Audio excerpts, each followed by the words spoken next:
Okay, boys, here we go.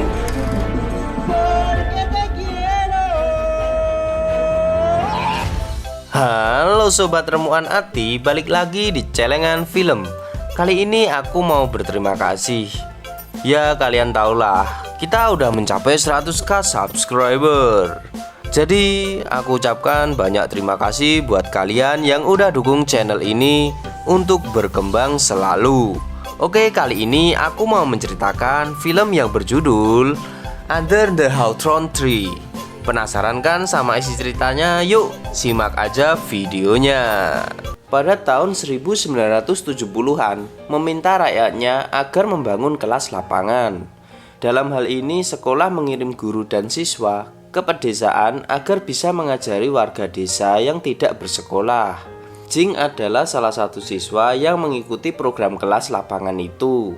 Dan untuk pergi ke desa tersebut, ia harus berjalan berkilo-kilometer untuk sampai ke desa tersebut. Dalam perjalanan, mereka melihat pohon hawthorn. Ada semacam legenda tentang pohon itu, di mana pohon itu tumbuh dari darah para pejuang revolusioner. Sehingga ada kalanya bunga pohon hawthorn itu berwarna merah. Jing tinggal di rumah sebuah keluarga di desa itu. Di hari kedatangannya, ia dan anak terkecil keluarga itu pergi ke sebuah camp untuk menjemput seseorang yang mereka panggil sebagai paman ketiga. Saat tiba di camp, Jing tertarik dengan lagu di bawah pohon hawthorn yang dinyanyikan di sana. Anak kecil itu membawa paman ketiga dari dalam tenda. Nama pria itu adalah Sun. Awalnya Jing terlihat malu-malu karena bertemu pria itu. Saat mereka berkenalan, Sun mengira Jing adalah seorang penulis. Nyatanya ia adalah sebuah siswa biasa tingkat 8 yang ditugaskan di desa itu dan sedang menulis artikel tentang pohon hawthorn untuk ujian sekolahnya, dan itu sudah ditebak oleh Sun. Di sepanjang perjalanan mereka berdua pun membahas hal itu. Bahkan karena semakin akrab, Sun sampai mengajak Jing untuk melihat pohon hawthorn bermekaran di lain waktu. Dalam waktu yang singkat, mereka saling tertarik satu sama lain dan tumbuhlah rasa cinta dalam hati masing-masing. Karena tertarik padanya, Jing sering menatap Sun secara diam-diam dari jendela kamarnya sambil tersenyum. Dan Sun selalu menyempatkan diri datang ke kamar Jing, sekedar membaca tulisan Jing hingga mengganti lampu di kamar Jing agar lebih terang supaya ia mudah menulis. Hanya hal-hal kecil seperti itu, keduanya menikmati perasaan mereka masing-masing. 洗材料费眼睛，光线太暗可不行。 Setelah obrolan itu, beberapa hari Sun tidak terlihat.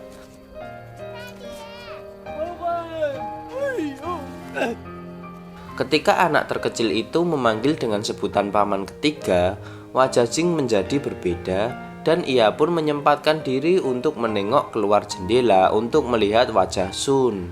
Tiba-tiba Sun datang ke kamar Jing. Seketika itu ia pura-pura menulis sesuatu. Sun meminta maaf karena beberapa hari ini tidak mengabarinya sama sekali. Ternyata unitnya sedang sibuk dan membetulkan sebuah mesin. 你也不告诉大妈一声。 走得急，没时间过来说一声。 Sun pun memberikan sebuah pulpen karena pulpen yang dimiliki Jing bocor. Jing terlihat senang dengan barang pemberian Sun. Ia mengabari akan kembali ke kota beberapa hari, dan Sun pun akan menunggu sampai Jing kembali ke desa tersebut. Ternyata Jing harus kembali ke kota karena ada pertunjukan di mana ia harus bermain di sana. Jing melakukan pertunjukan dengan baik, dan saat di rumah ia membantu membuat amplop dan mendengarkan nasihat ibunya untuk selalu melakukan yang terbaik jika ia tidak ingin berakhir seperti ibunya. 您别着急，应该没有问题吧？就不错，你爸就是个例子。 Pada masa itu sebenarnya pacaran dilarang, apalagi anak SMA seperti Jing. Kalau ada yang melihat pria dan wanita bersama dan akan menjadi bahan gosip dan bisa ditangkap. Karena itu Jing merahasiakan ini dari ibunya.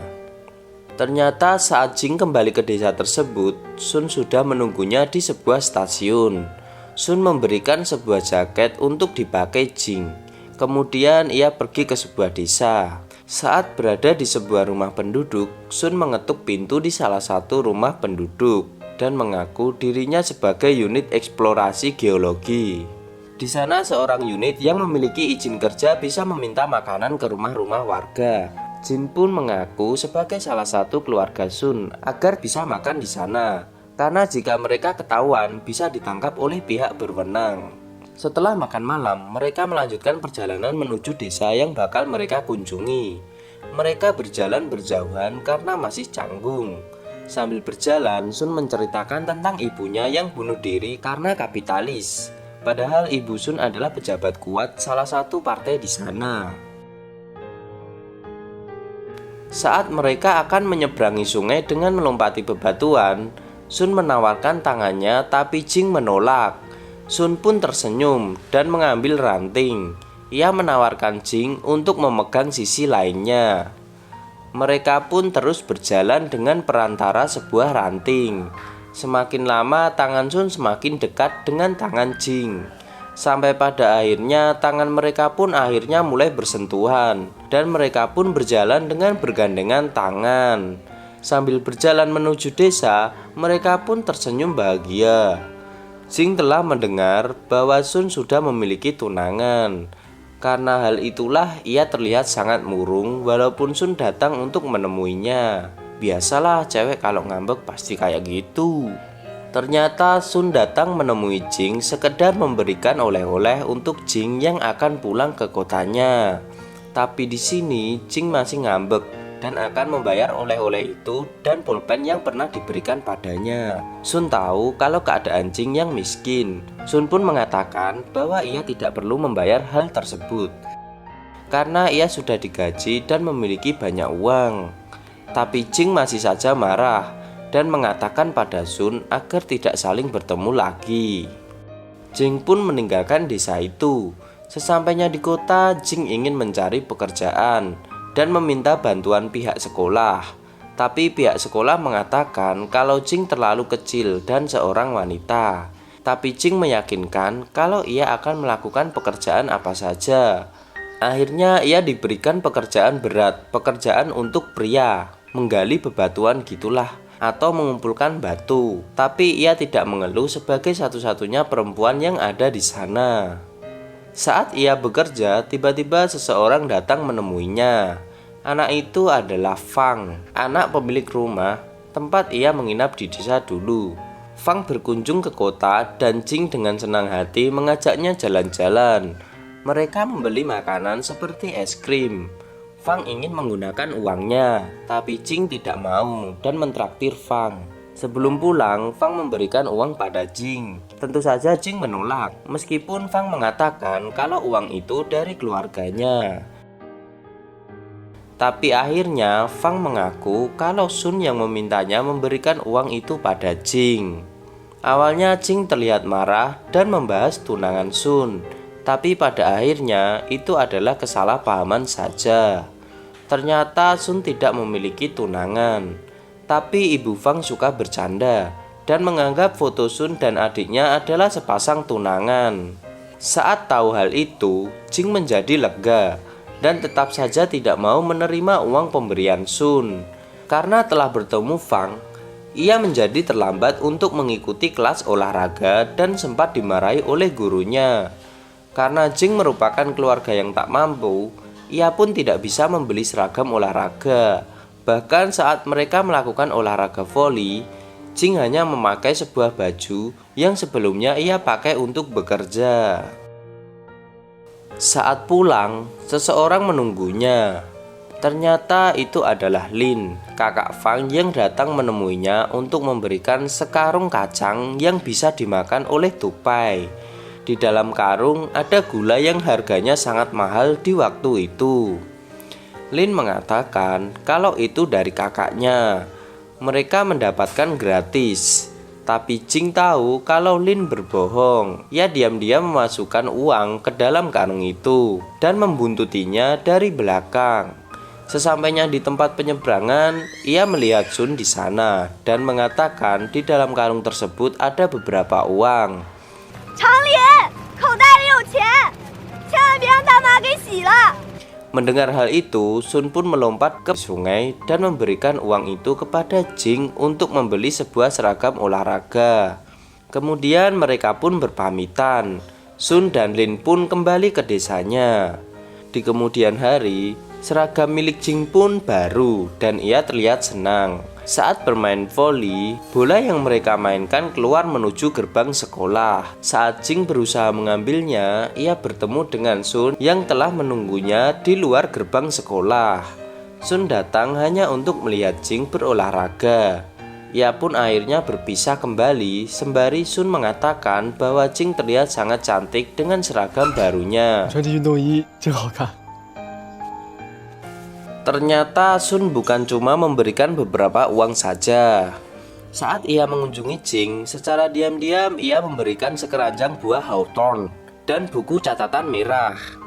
Ia menyuruh adiknya merahasiakan hal itu dan takut kalau ibunya mengetahuinya. Bahkan saat ibunya mengatakan dari mana buah itu, Jing pun menjawab pemberian dari Feng. Sejak saat itu, Sun pun bekerja ekstra keras untuk bertemu Jing hingga musim panas selanjutnya. Suatu hari, keduanya bertemu di sebuah pondok dekat sungai. Di sini, Sun sebenarnya ingin melamar Jing. Karena keluarganya ingin ia menikah, ia dijodohkan. Jing bertanya apakah Sun akan meninggalkannya. Sun pun menjawab, tentu saja tidak. Ia tidak akan mengkhianati Jing apapun yang terjadi. Di sini Jing masih butuh waktu 1 tahun lagi untuk menyelesaikan sekolahnya. Bahkan ia akan menunggunya hingga sisa hidupnya. Karena bertemu dengan Sun, ibu Jing mencari kesana kemari dan mendapatkan luka di kakinya. Ia izin ke ibunya untuk bertemu teman sekelasnya. Tapi saat ibunya mencari, ia tidak menemukannya. Jing kembali berbohong bahwa dirinya baru saja bertemu teman perempuan dari desa. Jing pun dinasihati agar fokus menjadi guru, agar masa depannya tidak hancur. Singkat cerita, Jing akhirnya lulus dari SMA dan mengajar di SMA itu sebagai guru. Demi membalas jasa sekolah padanya, selama liburan musim panas, Jing meminta izin untuk membantu pembangunan lapangan basket. Ia satu-satunya pekerja wanita di sana. Ia bertugas membawa pasir dari sungai. Meski begitu, ia tidak mengeluh. Untung saat itu Sun mengunjunginya, jadi Sun membantunya mendorong gerobak penuh pasir. Tapi di sini, Jing ingin mengambil pasir sekali lagi. Dengan begitu, ia bisa bertemu Sun. Mereka berjalan berjauhan. Mereka berdua ternyata pergi ke sebuah sungai dekat dengan sekolah itu. Sun pun memberikan sebuah baju renang agar bisa digunakan Jing berenang. Awalnya Jing terlihat ragu, tapi lama-kelamaan ia pun memakai seragam tersebut dan ikut berenang dan bermain air bersama Sun, dan sampai pada akhirnya mereka berdua pun berpacaran dengan ditutupi gerobak pasir yang dibawa oleh Jing. Sun pun sampai ketiduran di pundak Jing. Sampai ia akhirnya bangun dan kaget hari sudah berganti sore. Jing pun memberikan sebuah gantungan kunci untuk Sun yang sebelumnya telah ia buat bersama temannya. Saat Sun hendak mencium Jing, ia terlihat sedikit risih dan berusaha mencoba menghindar dari ciumannya. Pekerjaan pun berlanjut. Jing terlihat seperti mengaduk semen dengan kaki mungilnya. Tapi setelah pekerjaan yang melelahkan tersebut, kaki Jing tiba-tiba sakit dan mengelupas seperti habis terkena luka bakar.